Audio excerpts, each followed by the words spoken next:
we have our first panel for today on a very enigmatic subject. The future is closer than you think. Our moderator for the day, Mr. J.Krishnan, is a senior charter member at TiE CHENNAI, and his sessions under the banner The Indic Enterprises are very popular. Currently the managing director at UniMity Solutions, he has previously worked with Satyam Infoway Limited as well as the CEO of Deccan Chargers for their inaugural season in 2008. His first venture, Netlink Technologies, was acquired by Deccan Chronicle. Joining him today will be Ms. Shanthi Padmanabhan, Vice President and Regional Head of Customer Success for India at Salesforce. With over 3 decades experience, she has held a range of leadership positions in India and Netherlands across several verticals, including consumer electronics, semiconductors, lighting, healthcare, and software services. She has successfully led the strategy and execution of digital technology and transformation programs globally. Our second panelist for today is Mr. M.V.Subramanian, Managing Director at Future Focus Infotech Private Limited, a serial entrepreneur and management specialist focusing on business strategy, execution, process, and deal structuring. He co-founded Future Focus Infotech in 1997. Today, the company has close to 3,500 employees with operations in India, the Middle East, and the US. He is also the director at Native Angel Network and a lead investor on Indian Angel Network. The third panelist for this session is Mr. Tarun Mahadevan, the director of Cool Cream Milano Private Limited. Cool Cream Milano is the umbrella for brands including Writers Cafe, Entekeralam, Benjarong, and The Marina. He is also a director for B&M Hot Breads Private Limited, which has over 30 bakeries in South India. Prior to this, Mr. Mahadevan has worked in the banking, investment, and private equity sectors in the US. Please put your hands together to welcome the day's first panel on the subject, The Future is Closer Than You Think. This session is brought to you by Veda Corp and Go Frugal. Before start of the session, I was under the impression that we had 45 minutes between the start and lunch. I'm now informed that lunch needs to be served in 35 minutes. The future is much closer than you think. I remember a few years ago when we used to talk of the future and somebody says, hey, what are your future plans? We used to talk in terms of a 15, 20-year time frame. Or if the question was, what does your company wish to do in the future? We'll talk of another 10, 15-year time frame. Not anymore. Even 5-year plans are pure guesstimates beyond the first year. The future seems to be shrinking. The time frames in which when we talk of the future, lots of things need to be taken into account. And therefore, this is the first session in line with the theme for the conference, which is FutureReady. Earlier, I was very comfortable to respond to anything saying, hey, you know what, I'll get it done in the future. But I'm not all that comfortable anymore because this future is coming the very next day. I go to sleep, I wake up, and I find there are 6 apps that I need to get updated. To address this topic, more important, what do we therefore do as entrepreneurs when this future is coming at us so fast and so quickly? We have 3 eminent panelists, and I want to give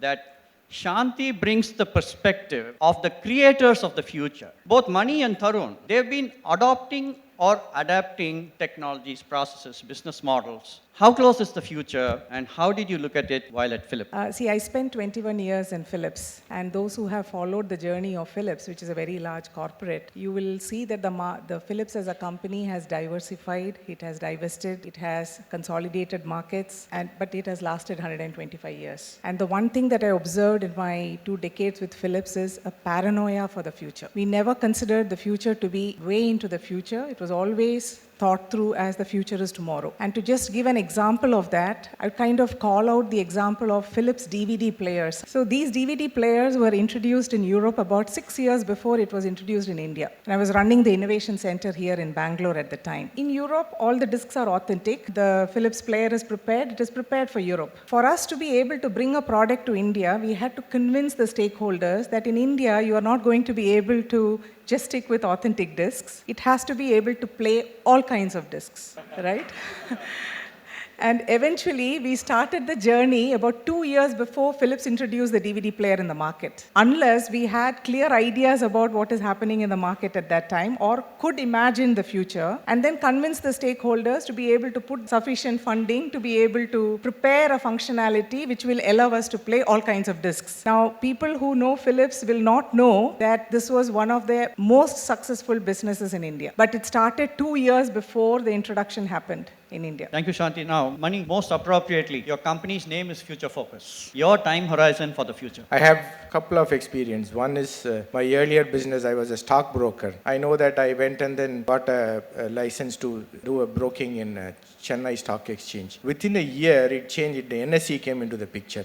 Future changed. I have to lose the business and I have to move on to next business into IT because I felt all over my journey, future has been decided by one is communication, change from mobile phone 2G, 3G, 4G and going to be 5G. The second is the processing speed of the machines. These two have changed the future for us, which I gone through the experience. Now I'm also going through experience with various startups, which is happening now. This is what my take is. Thank you, Mani. Tarun, young blood, you guys may say that every day is a new future. What is your own time frames you work?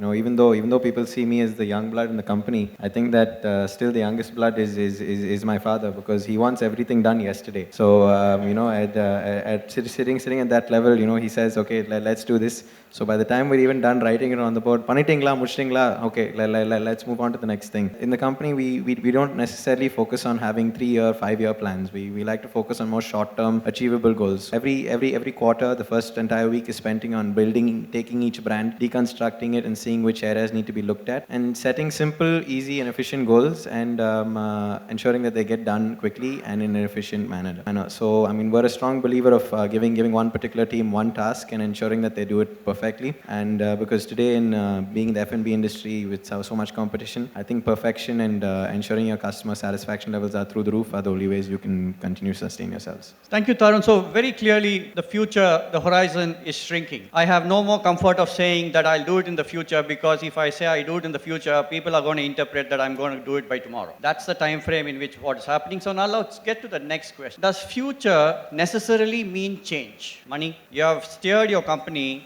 from pre-internet days. What's your take? Does future necessarily mean change? It was a very interesting journey. Like when we started the company in 1997, we were a staffing company, training and staffing. You remember that we used to get CVs through post, and we usually go and meet the people directly to them, and we invite people to the office. Luckily, we had telephones because that time telephones we were able to get it very quickly. Mobile phones were sparsely used. That is the journey we started with the staffing. Between 97 and 2000, and we started the training on even internet. Then the internet became little more adaptable. So we had something called emails, and mobile phones were more used, and we had interviews through mobile phones, and we were able to still meet the people and convince them this is how the job has to be taken.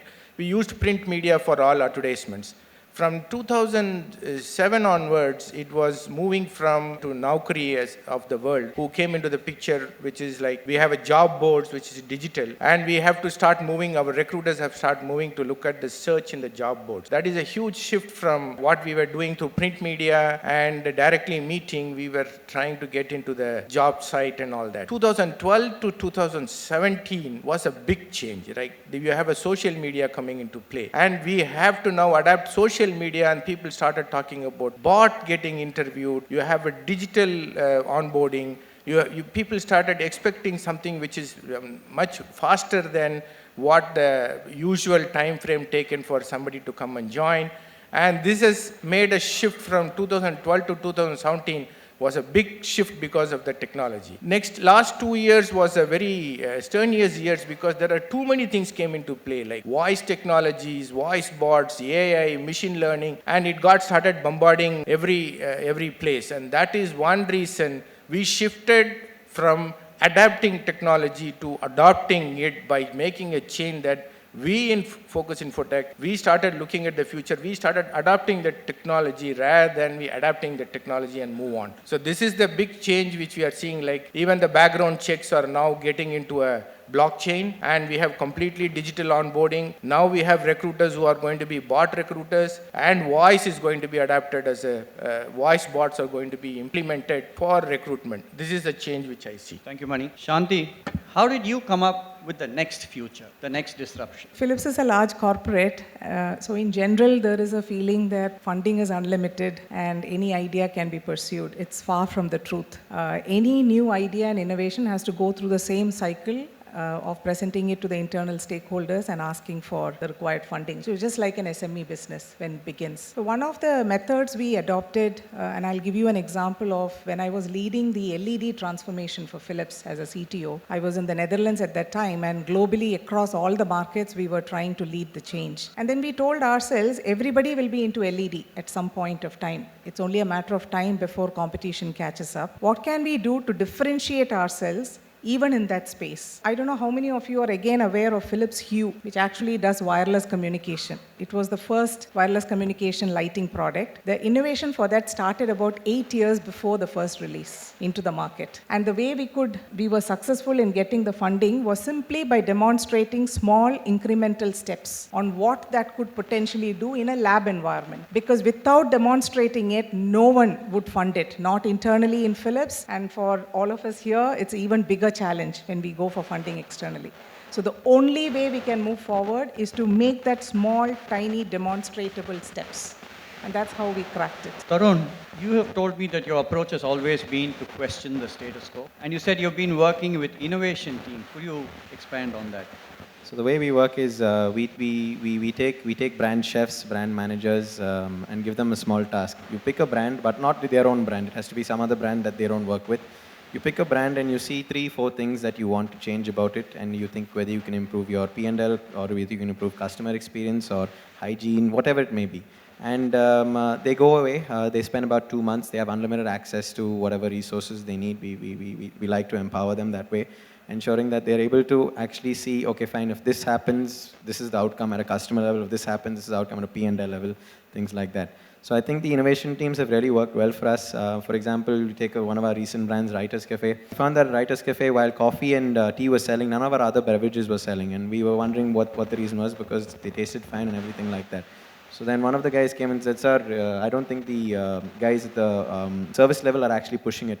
So then we said, okay, fine, what do you want to do about it? And then they launched a small incentive program. So now if you go to our Writers Cafes, they'll start pushing you things like your blueberry fizz and things like that, and all these other drinks that weren't being pushed before.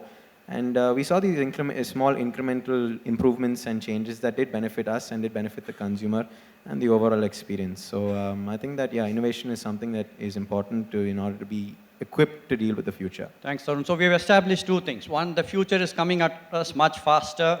The future is much closer. Definitely the future means change. Whether that change we do as the creators of technology, creators of processes, or adopters of this particular change. So that we have established. Now we come to a more important question which is relevant for each one of us as entrepreneurs. As entrepreneurs, so I want to know, while all these futures are coming and I'm still battling challenges in the present, how do I watch out for this future, but yet handle current challenges? And we must keep in mind that most of us here are a one-person company or a small team which needs to look at all these aspects. Tarun, how do you handle current operations as well as work on future transformations? I think the most important thing is differentiation, present and the future in 2 different contexts. So for example, while one team is working on the launching of a new outlet, the next team is already working on how can we reduce the capex and opex of a particular outlet, so much so that probably in a year's time, we can open 3 outlets with the capex of 1 outlet that we're currently working on. So I think that that's a very important way to think about things, that, okay, fine, your decision today is A, but tomorrow it's going to be A plus 10. So you need to be equipped and you need to ensure that you have strategies and metrics and processes in place that will enable you to adapt and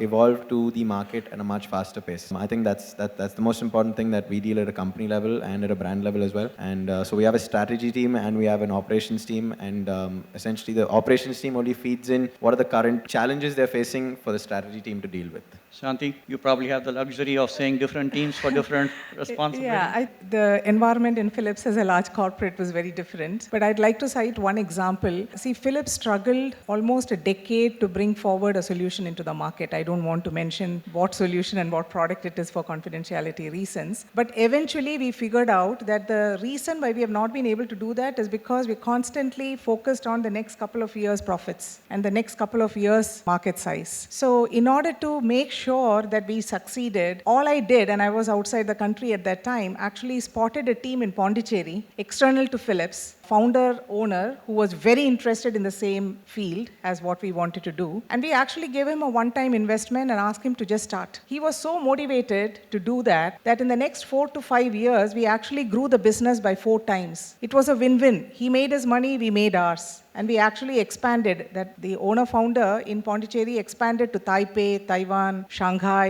and all over China, his products came in. So I would say one of the critical ways to do it is, while Tarun is absolutely right that you need 2 machines running in parallel, one focused on the present and one on the future. If you don't have the bandwidth to do it, leverage the ecosystem that is there. Don't be afraid to forge bold partnerships. Just go ahead and do it the Nike way. Just do it. There will always be a benefit coming back.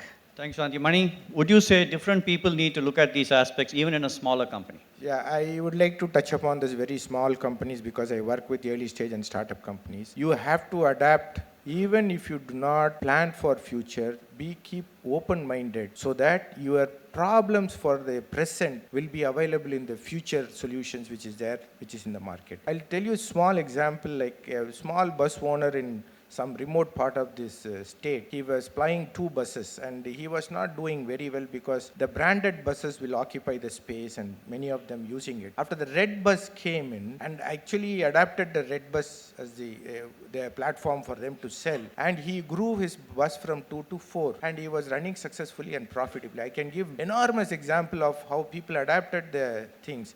The present problems what you have will have solutions in the future what you have to adapt. So something which every small companies also have to look at around and look at adapting the future. So don't ignore it. Don't be closing your mind and eyes saying that I am the best, I do not want to look at the future. Thanks. Now let's address just one more aspect before we come to the last one. Different futures are coming at us. Okay, so it could be blockchain or robotics or nanotech, AI, ML, all sorts of things are coming at us. Which ones do we chase? Which ones do we adopt? Which ones do we go after? So let me start. Shanthi, would you say Philips would go 100% robotics-based factories in the future? I left Philips 2 years ago, and 2 years is a long time these days. So I won't comment on Philips, JK, but I can tell you that in Salesforce, what we do is help companies transform. We have about 2,000 accounts now as Salesforce in the country. Every single company worth its name wants to move into digital transformation. And in that respect, the relevance of the topic, is the future close enough? I would say the future is today. Those of us who are not able to board that train called digital transformation will be left behind. Unless every company gets a 360-degree view of the customer and its aspirations and their buying patterns and their requirements as close as possible, no company is able to offer personalized offerings to the customer. And if we don't do that, I think we will be left behind. And in that sense, AI, robotics, these are a must-do. Which ones would you adopt? You spoke to me of data analytics or things which you're chasing. Before this, when I was in London, I just used to do a lot of number crunching and data analysis, be it in the PE firm or in the bank that I used to work for. And I think the biggest challenge that I faced when I moved back here and started working with the company was access to data and the validity of that data. See, we spent the entire first 8 months implementing processes and technology. We harnessed technology to capture accurate consumer data. And then we started building the brand around that consumer data. Okay, so today, for example, we can forecast that in RDR, this particular product will sell better than the one in Peters Road, or for example, in Ananagar, this product will sell better than the one in Nungambakam. And this all helps in significant contributions to not necessarily immediate contributions, but contributions in 2 or 3 months' time at even a P&L level. For example, stock levels, pricing, all of that. So I think that data is something that customers give you, and you should be harnessed, and you should be equipped to harness that data and effectively mine it. If you're not able to do that, then I feel there's a serious problem, and that's something you should address to as quickly as possible. Mani, you said you missed out on some opting for food delivery, and you wanted to talk of the Iruttu Kadai and Almond House. Yeah, I will cut short because people who are not adapting the food delivery may not be successful in the small companies which are there in the city now. But I'll come to straight to an example which I closely noticed. I do not know how many of you know Almond House in Hyderabad. It's more than 100 years old sweet stall. And then I know that somebody who worked very closely with that company to transform itself into a new generation. 3 things they did. One is the process. complete process, regular from quality to collection to everything is being monitored in a mobile phone. They had IoT devices to monitor the whole process of manufacturing sweets. The second they adapted is they went into delivery model through Swiggy's. They adapted that, and then they had a website for giving orders. The third one which they adapted is they changed it.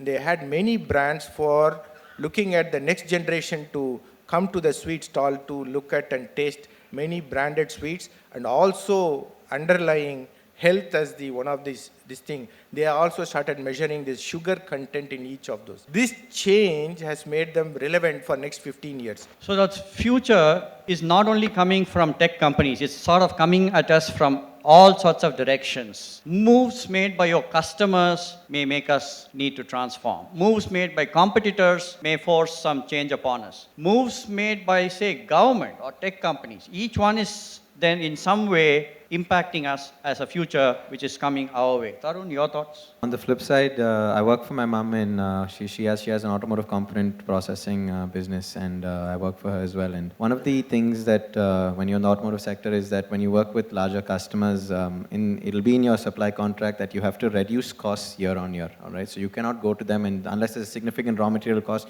you cannot go to them and say, look, I need a 15% increase in my selling price. So I think that we have to really look at significant and efficient value engineering. When I was speaking to J.K. sir, he did bring this up. And it was a simple, I think that what helped us the most is we employed a bottom-down approach.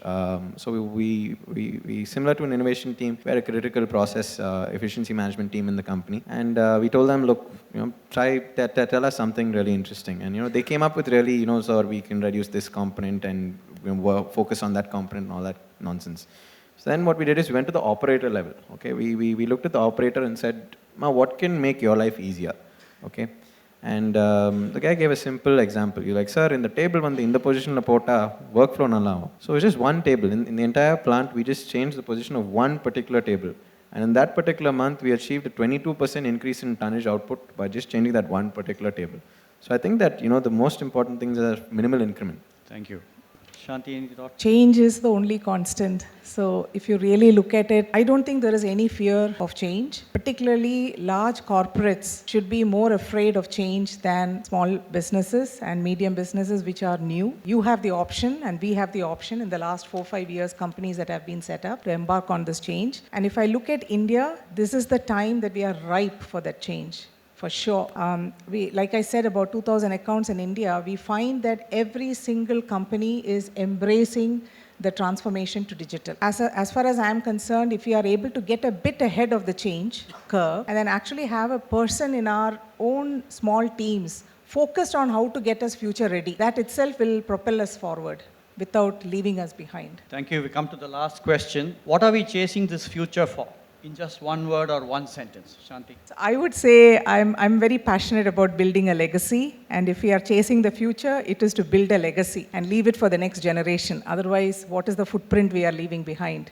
Either in terms of business or in terms of people capabilities. Thank you. Mani? Yeah, everybody chases future, even personally or professionally. I don't think anybody stops doing that. But in my case, it was very exciting that we were able to get company from Japan who wanted to acquire us a 70% because I showed them what is going to be the future of staffing. I said my company will be a digital staffing company. That is the only reason. It's a dream. I had an intention and dream. They bought in my dream, and then they invested in the company.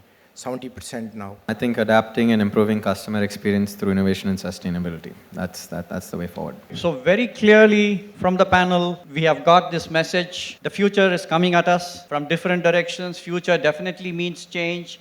And therefore, as companies in business wanting to grow, we need to be ready, watchful, adapting, or creating this future in any which way we can. That's the only way in which we can continuously grow and build value or business for ourselves. And I want to close with a statement that I heard from the Dalai Lama. It says, when we speak, we are only repeating what we already know. But when we listen, we may learn something new. And therefore, we are now needing to listen and to watch out for with more intent, with more attention, because the future is closer than we think. Thank you.